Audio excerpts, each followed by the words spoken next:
আসসালামু আলাইকুম। শুরু হচ্ছে রেডিও তেহরানের বিশ্ব। এখন শোনা যাক সর্বশেষ বিশ্ব সংবাদ। রেডিও তেহরান শুরু হচ্ছে বিশ্ব সংবাদ। প্রথমেই সংবাদ শিরোনাম।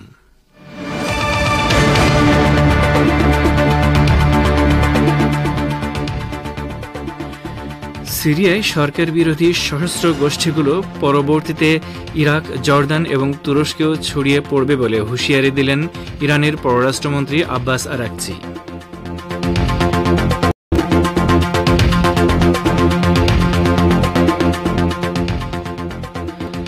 সিরিয়ায় সরকার বিরোধী গোষ্ঠীগুলোর প্রতি সমর্থন দিলেন তুর্কি প্রেসিডেন্ট এরদোগান। দামেস্ক দখলের অগ্রযাত্রা অব্যাহত রাখতে এসব গোষ্ঠীর প্রতি আহ্বান।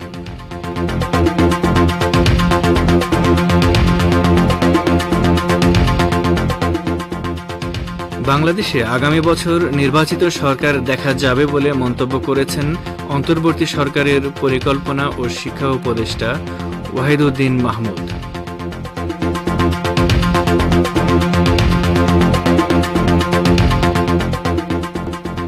এবং ভারতের বর্তমান পরিস্থিতি 1947-এর চেয়ে খারাপ বলে মন্তব্য করেছেন দিল্লির ঐতিহাসিক জামে মসজিদের ইমাম সৈয়দ আহমেদ বুখারী।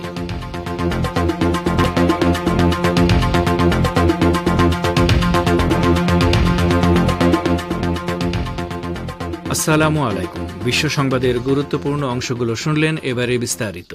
পরিবেশনায় রয়েছি রেজওয়ান হোসেন।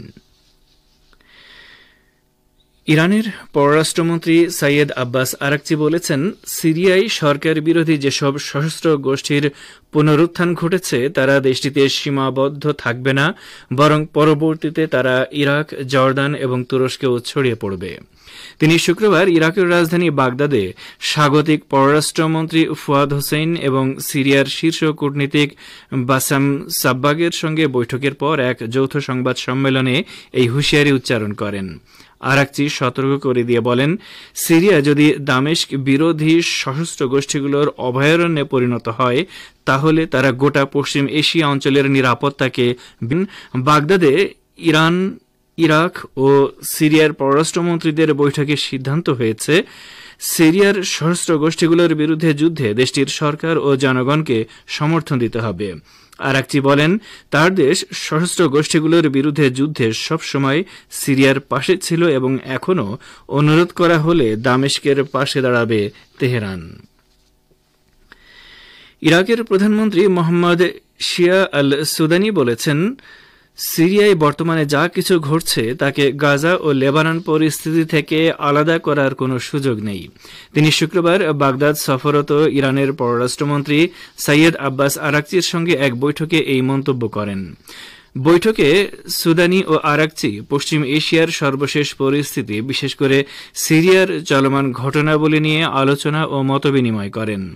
ইরাকের প্রধানমন্ত্রী বলেন, গাজা ও লেবাননে আমরা যা কিছু দেখেছি তা থেকে সিরিয়ার চলমান ঘটনা প্রবাহকে আলাদা করার সুযোগ নেই। এসব ঘটনাবলী গোটা অঞ্চলের নিরাপত্তা ও স্থিতিশীলতাকে বিপদাপন্ন করে তুলেছে। ইরাকি প্রধানমন্ত্রীর দফতর জানিয়েছে, বৈঠকে সিরিয়ার চলমান পরিস্থিতির ব্যাপারে বাগদাদের অবস্থান তুলে ধরে শিয়া আল সুদানি তিনি বলেন, সিরিয়ার ভৌগোলিক অখণ্ডতা, নিরাপত্তা ও স্থিতিশীলতা রক্ষা করার ব্যাপারে বাগদাদের আগের অবস্থান অপরিবর্তিত রয়েছে। সিরিয়ায় সরকার বিরোধী সশস্ত্র গোষ্ঠীগুলোর চলমান তাণ্ডবের প্রতি সমর্থন দিয়েছেন তুরস্কের প্রেসিডেন্ট রজব তাইয়েব এরদোগান। সিরিয়ার রাজধানী দামেস্ক দখলের জন্য অগ্রযাত্রা অব্যাহত রাখতে তিনি এসব গোষ্ঠীর প্রতি আহ্বান জানিয়েছেন। তিনি বিভিন্ন গণমাধ্যম তুর্কি প্রেসিডেন্ট এরদোগানের এসব বক্তব্য নিয়ে প্রতিবেদন করেছে। এরদোগান আঞ্চলিক বিভিন্ন ইস্যুতে বক্তব্য রাখতে গিয়ে তার ভাষায় বলেন, আমি আশা করি ইহাদিরা কোনো সমস্যা ছাড়াই অগ্রযাত্রা অব্যাহত রাখবে। তুরস্কের ইস্তাম্বুল শহর থেকে সাংবাদিকরা জানিয়েছেন যে তুর্কি প্রেসিডেন্ট বলেছেন, ইদলিব, হামা, হোমস এবং দামেস্ক হল লক্ষ্যবস্তু। বিরোধীদের যাত্রা অব্যাহত থাকবে। কোনো ধরনের বিপর্যয় বা দুর্ঘটনা ছাড়াই সিরিয়ায় এই অগ্রযাত্রা অব্যাহত থাকবে বলে তাদের প্রতি আমাদের শুভেচ্ছায় রইল। এর আগে আঙ্কারা দামেস্কের প্রতি আহ্বান জানিয়েছিল যে ঐক্যবদ্ধভাবে তারা সিরিয়ার ভাগ্য নির্ধারণ করবেন, কিন্তু বাশার আল আসাদ সরকার তাতে ইতিবাচক সাড়া দেয়নি। ইরানের পররাষ্ট্রমন্ত্রী আব্বাস আরাকচি বলেছেন, ইহুদিবাদী ইসরায়েল এবং সিরিয়ার সরকার বিরোধী সশস্ত্র গোষ্ঠীগুলো সিরিয়াকে পুরো মধ্যপ্রাচ্যের জন্য হুমকির কেন্দ্রে পরিণত করতে চায়। ইরাকের টেলিভিশন চ্যানেল আলাওয়াকে দেয়া এক সাক্ষাৎকারে একথা বলেন আরাকচি।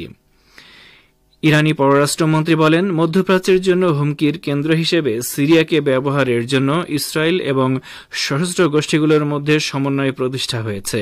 তিনি বলেন, সিরিয়া সরকার এবং জনগণের জন্য ইরান সবসময় সমর্থন জুগিয়েছে। দামেস্ক এখন আমাদের কাছে কি ধরনের সমর্থন চায় তার উপর ভিত্তি করে আমরা সমর্থন অব্যাহত রাখব।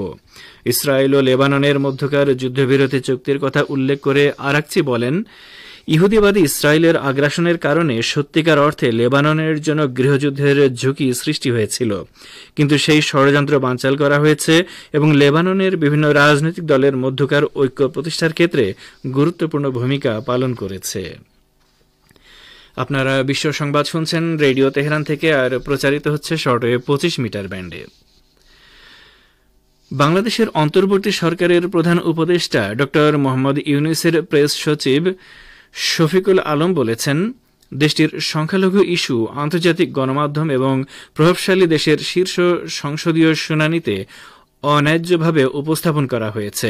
তিনি সেকুলার সংবাদপত্র ও আন্তর্জাতিক মানবাধিকার সংগঠনগুলোকে বাংলাদেশের কথিত ধর্মীয় সহিংসতার মামলাগুলো তদন্ত করার আহ্বান জানিয়েছেন। ভেরিফাইড ফেসবুক অ্যাকাউন্টে পোস্ট করা এক বিবৃতিতে শফিকুল আলম জানান, নেত্র নিউজ যখন বাংলাদেশ হিন্দু বৌদ্ধ খ্রিস্টান ঐক্য পরিষদের হিন্দু সম্প্রদায়ের ওপর বিপ্লব পরবর্তী সময়ে হামলার প্রতিবেদনটি প্রকাশ করেছিল, আমি আশা করেছিলাম যে ঐক্য পরিষদ এই বিষয়ে একটি বিবৃতি দেবে। নেত্র নিউজের প্রতিবেদনে দেখা গেছে, সংখ্যালঘু পরিষদ যে 9 জন হিন্দুর মৃত্যুর কথা বলেছিল, তাদের কারো মৃত্যু সাম্প্রদায়িক সহিংসতায় হয়নি। তিনি বলেন, আশা ছিল যে ঐক্য পরিষদ নেত্র নিউজের প্রতিবেদনটির জবাব দেবে, কিন্তু তারা তা না দেয়ায় তিনি দুঃখ প্রকাশ করেন।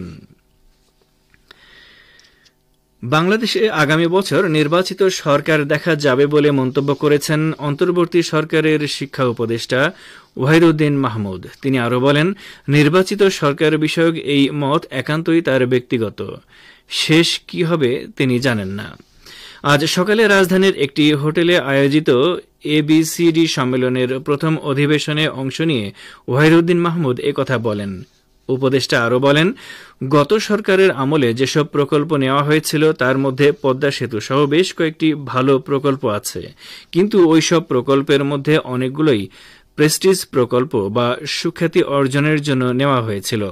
এসব নিয়ে কি করা যায় তা ভেবে দেখা হচ্ছে। ছাত্র জনতার অভ্যুত্থানের পর বাংলাদেশ কিভাবে সমতামূলক সমাজ নির্মাণ করতে পারে, এ প্রসঙ্গে ওয়াহিদুদ্দিন মাহমুদ বলেন, অন্তর্বর্তী সরকার বড় ধরনের সম্পদের স্বল্পতায় আছে। অনেক টাকা দেশের বাইরে পাচার হয়েছে, মানুষের টাকা ব্যাংকে আছে, কিন্তু ব্যাংকের টাকা বাইরে চলে গেছে।